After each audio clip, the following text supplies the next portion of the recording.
What if your life is not falling apart? What if it is finally rearranging itself into something that fits you? What if the delays, disappointments, endings, and periods of confusion were not the evidence that you had been forgotten, but the moments that forced you to become more honest about what you actually need? Because there's a point in life when you stop asking, why isn't everything working? And you begin asking a much deeper question. What if I've been trying to make the wrong things work?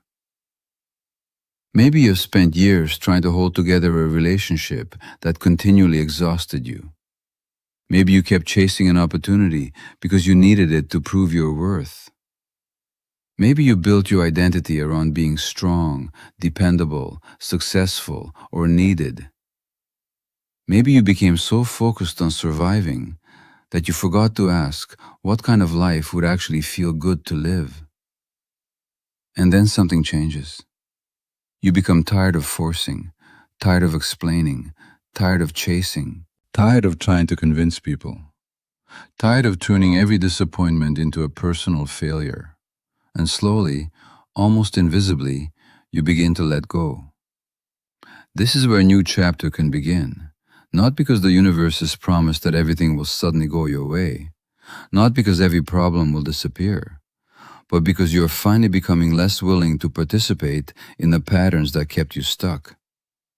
You're changing the relationship you have with yourself, and when that changes, your choices change. When your choices change, your life begins to move in a different direction. Maybe that is what it means to say, you've entered the chapter where it all goes right. Not that everything will be perfect, but that more of your life begins to align with who you actually are. And there are signs that this shift may already be happening. The first sign is that you're no longer willing to betray yourself for peace. For a long time, perhaps you were the person who kept everything together. You apologized first, you compromised first, you understood everyone, you stayed quiet, you swallowed your disappointment, you accepted behavior that quietly damaged you because you were afraid of what would happen if you finally said enough. And people may have praised you for being understanding. But perhaps what they called understanding was sometimes self-abandonment. You learned to ask, what will keep everyone else happy, instead of, what is right for me? And eventually, something inside you changes. You can no longer pretend. You can no longer say yes when your entire body is saying no. You can no longer keep explaining away the same behavior. You can no longer keep sacrificing your peace just to prevent conflict. This is not necessarily becoming selfish. It can be the beginning of self-respect. You begin realizing that peace built on your silence is not real peace. A relationship that survives only because you continuously disappear is not true connection. And the life that requires you to betray your own needs every day is not sustainable. So you begin setting boundaries. You say, that doesn't work for me. I need some space. I can't do that. I don't want this anymore. And at first you may feel guilty. That is normal. Especially if you've spent years believing that being good means being agreeable. But guilt does not always mean you've done something wrong. Sometimes guilt simply appears when you stop following an old pattern. And one day, saying no will no longer feel like a crisis. It will simply feel like information. That is when something has changed. The second sign is that you stop chasing what continually runs away from you. This may happen in relationships.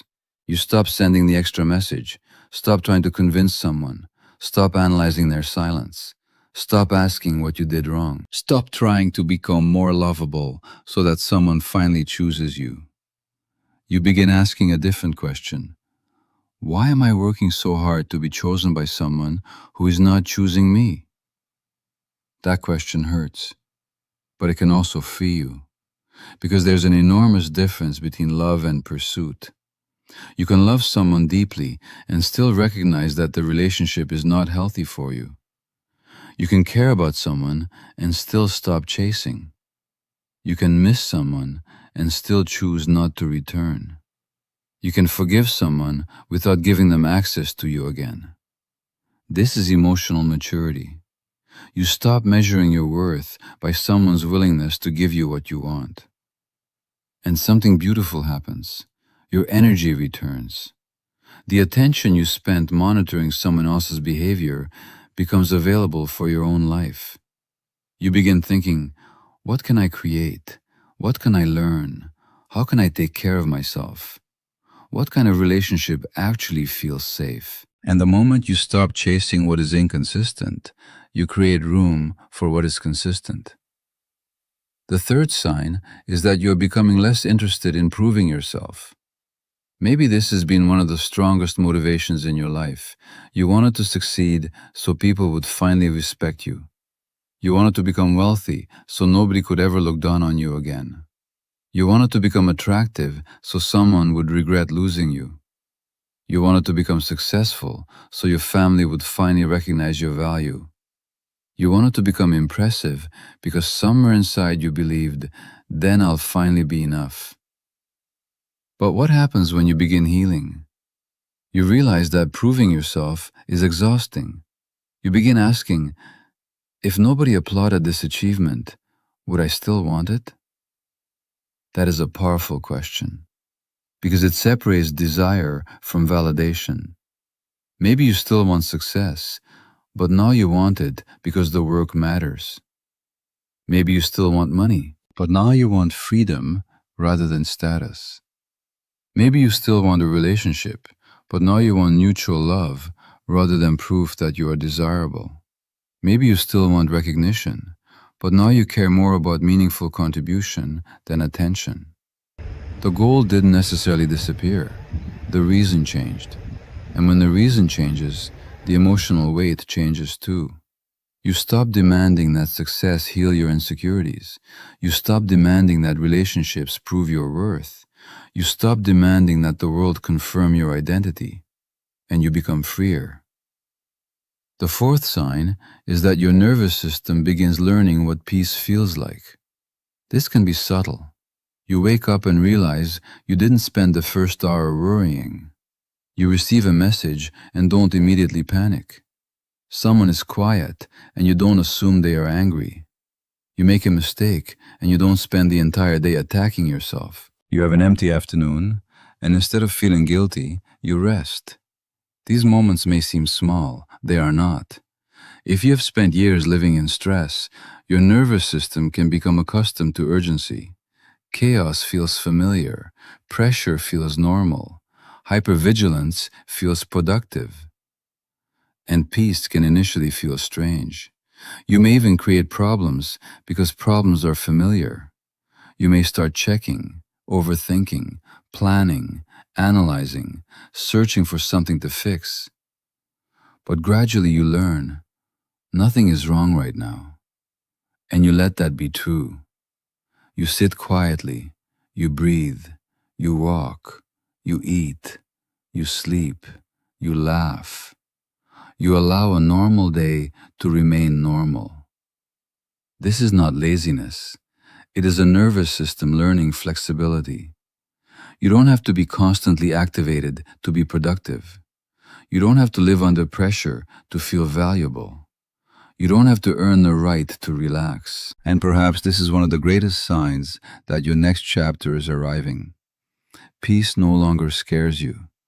It begins to feel like home. The fifth sign is that your standards rise without your heart becoming harder. This is important. Some people respond to disappointment by becoming cynical. They decide, never trust anyone, everyone leaves, love isn't real, people only care about themselves. But healing doesn't have to make you cold. It can make you discerning. You still believe in connection. You simply stop accepting every form of connection. You begin noticing consistency. Do their words match their actions? Do they respect your boundaries? Can they apologize? Can they take responsibility? Can they be happy for your growth? Can you be honest without punishment? These become more important than chemistry alone. You realize that intensity is not necessarily intimacy. Uncertainty is not necessarily passion. Drama is not necessarily depth. Sometimes healthy love feels surprisingly quiet. You know where you stand. You don't have to decode every message. You don't have to earn affection. You don't have to become smaller to keep someone close. Your standards are not becoming impossible. They are becoming aligned with self-respect. And that changes who you allow into your life. The sixth sign is that you are becoming comfortable with not knowing. This is one of the deepest forms of trust. You don't know what will happen next. You don't know whether every plan will work. You don't know whether someone will stay. You don't know exactly what your future looks like. But you no longer need to know everything before moving. You say, I don't know, and I can handle not knowing today. This doesn't mean becoming careless. You still plan, you still prepare, you still make wise decisions. But you stop trying to control every possible outcome. You begin trusting your ability to respond. If something changes, you adapt. If something ends, you grieve. If you make a mistake, you learn. If you need support, you ask. Your confidence is no longer based on certainty, it is based on capacity, and that is a powerful transition. Because life will never give you complete guarantees, but you can become someone who knows how to meet uncertainty without losing themselves. The seventh sign is that you begin enjoying your own life instead of constantly waiting for it to start. This sounds simple, but many people live in anticipation. When I get the relationship, I'll be happy. When I make more money, I'll relax. When I move, I'll feel free. When I heal, I'll start living. When everything is fixed, then I'll enjoy myself. And suddenly years have passed. You were always waiting for the future. But one day, something changes. You realize this moment counts too. You enjoy your coffee. You take a walk. You call someone you love. You listen to music. You cook. You sit outside. You laugh. Nothing extraordinary has happened, and yet you feel alive. This is a major shift because you stop postponing your life. You still have goals, you still want change, but your present is no longer treated as a waiting room. You begin noticing what is already here. And perhaps this is what abundance actually feels like, not having everything. Being present enough to experience something without immediately needing it to become more. The eighth sign is that you start attracting less chaos because you stop participating in it. Again, not in the magical sense. Your choices change. You stop responding immediately to every provocation. You stop arguing with people committed to misunderstanding you. You stop rescuing people who repeatedly refuse responsibility. You stop explaining boundaries to people who don't respect them. You stop returning to the same emotional situations, hoping for a different ending. And when your behavior changes, the environment around you can change too. Some people leave. Some relationships become healthier. Some opportunities disappear because you are no longer willing to accept them. And something remarkable happens. You have more space, more time, more energy. And then you can finally hear yourself. You can think, create, rest, build, love. Perhaps what felt like bad luck was sometimes a pattern you kept participating in because it was familiar. And when you become conscious of the pattern, you gain the ability to interrupt it. That is not fate changing, that is behavior changing. And behavior can change a life. If you recognize these signs, I want you to comment 777. Not because this number guarantees a breakthrough.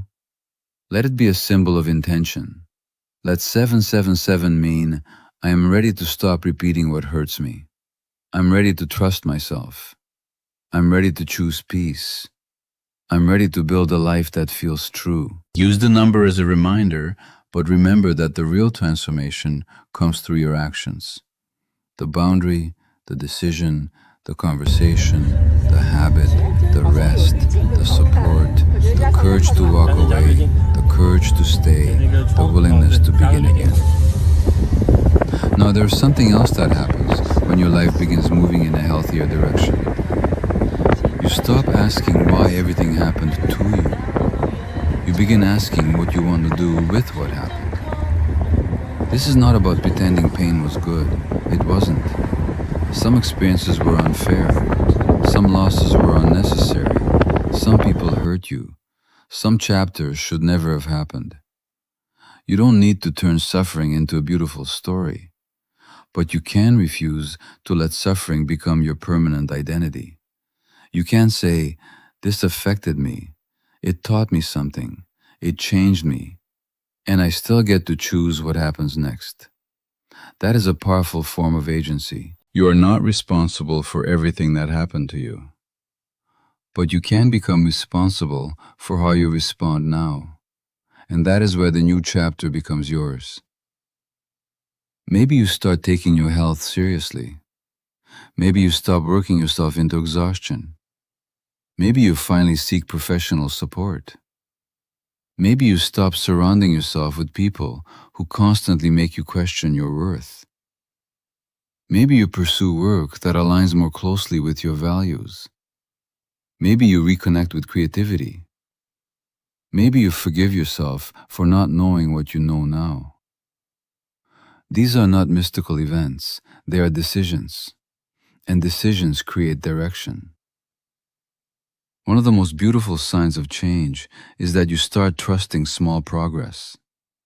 Before, you wanted a dramatic transformation.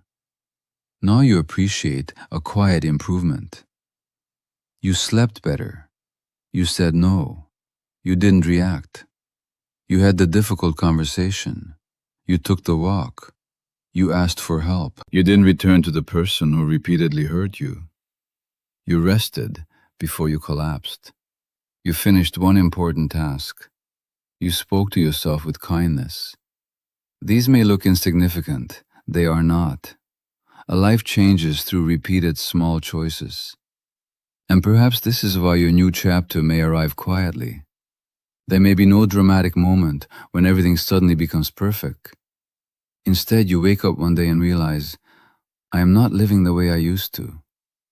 You are calmer, more selective, more honest, less desperate, less reactive, more present. You don't chase as much. You don't explain as much. You don't prove as much. You don't fear silence as much. And you begin to understand something profound. The goal was never to control life. The goal was to build a relationship with yourself strong enough to meet life. Because life will still disappoint you sometimes. There will still be unexpected changes. There will still be difficult people. There will still be uncertainty. The difference is that you are no longer willing to abandon yourself because of them. You stay, you listen, you choose. And perhaps that is what everything going right really means. It doesn't mean everything you want happens exactly when you want it. It means you stop making yourself wrong whenever life doesn't go according to plan. You stop treating rejection as proof of unworthiness. You stop treating delays as proof that you are forgotten. You stop treating endings as proof that your life is over. You start seeing them as information. This relationship is not working. This environment is draining me. This goal no longer matters. This pace is unsustainable. This behavior violates my values. This identity is too small. Those realizations can redirect an entire life. And sometimes, the greatest improvement is simply becoming willing to let the wrong things go. Now imagine waking up tomorrow with one new belief. I do not have to force my life. Imagine approaching people differently. Instead of, how do I make them like me, you ask, do we genuinely fit? Instead of, how do I keep this person from leaving, you ask, is this relationship healthy for both of us?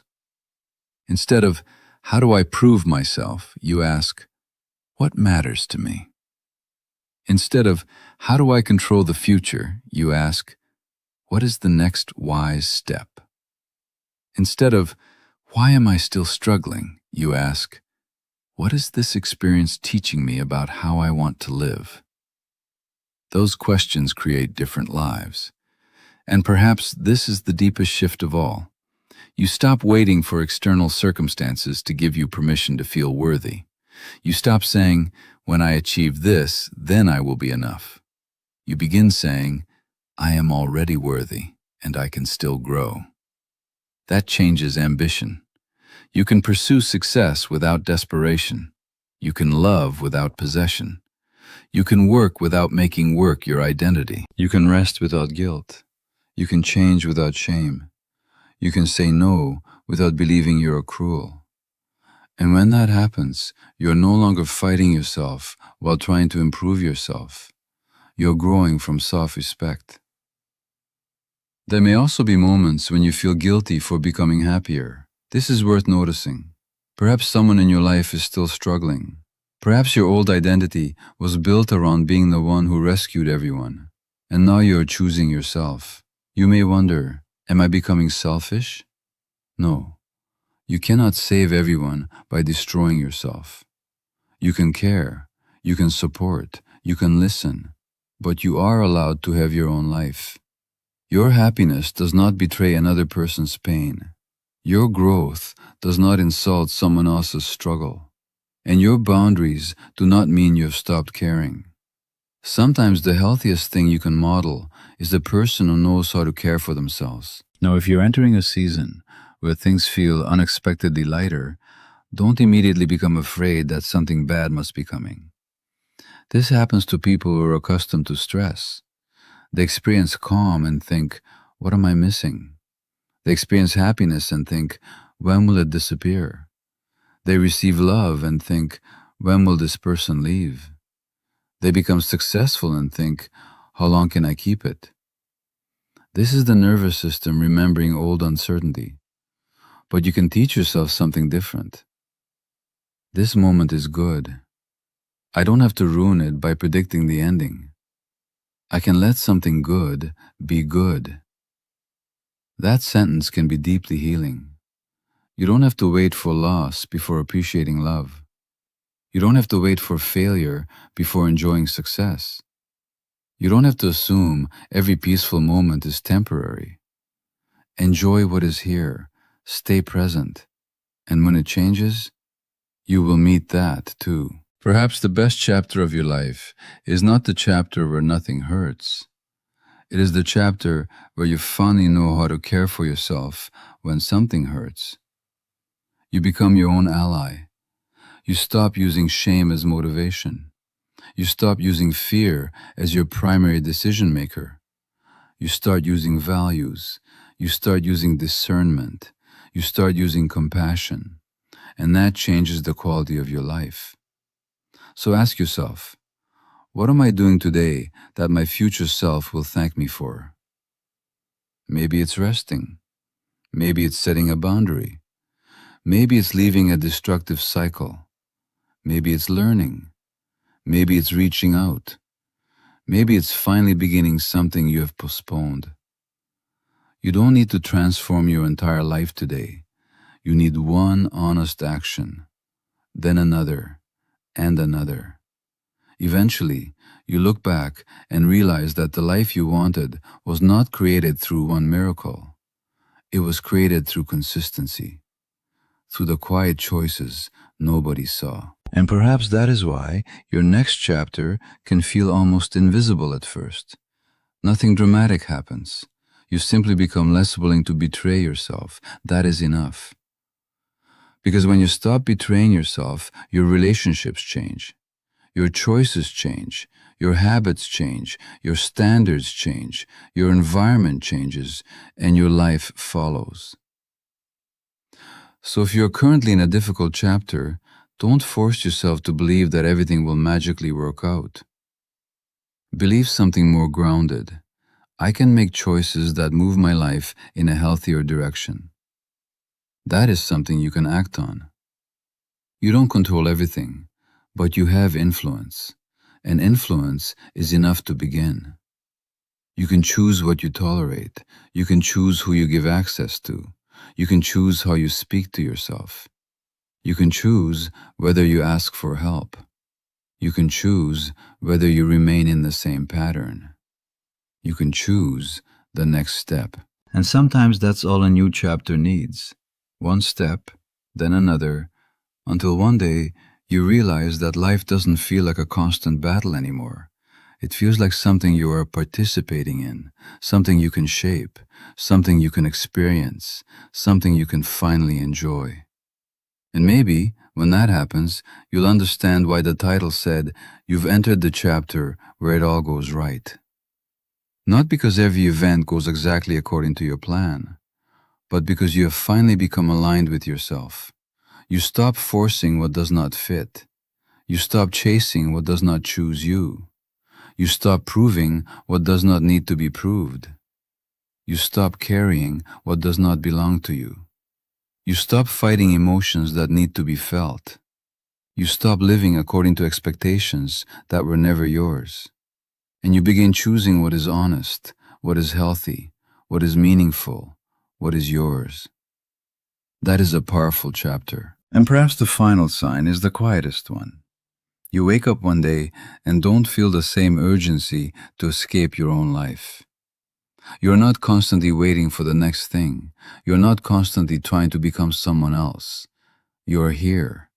And for the first time, here feels enough. You still dream, you still grow, you still want more. But you're no longer rejecting the present while reaching for the future. You can appreciate what is here while building what comes next. That balance is freedom. So don't chase the new chapter. Live the choices that create it. Protect your peace. Tell the truth. Choose relationships based on respect. Allow yourself to rest. Stop using achievement to prove your worth. Let uncertainty exist without making it an emergency. Ask for help when you need it. And when life gives you something good, don't immediately ask how long it will last. Let yourself receive it. Let yourself enjoy it. Let yourself breathe. Because maybe the chapter where it all goes right doesn't arrive with fireworks. Maybe it arrives as a quiet morning, a calmer mind, a healthier relationship, a stronger boundary, a decision you finally make, a habit you finally release, a version of yourself that no longer needs to be rescued. And perhaps one day, you will look back and realize the greatest change wasn't that life finally became perfect. It was that you finally became someone who could experience life without constantly fighting yourself. Someone who could love without losing themselves, give without becoming empty, succeed without needing applause, rest without guilt, set boundaries without shame, and walk into the future without demanding certainty. That is when the chapter changes. That is when you realize you are not waiting for life to become yours. You are already living it. And the privilege of a lifetime is to become who you truly are.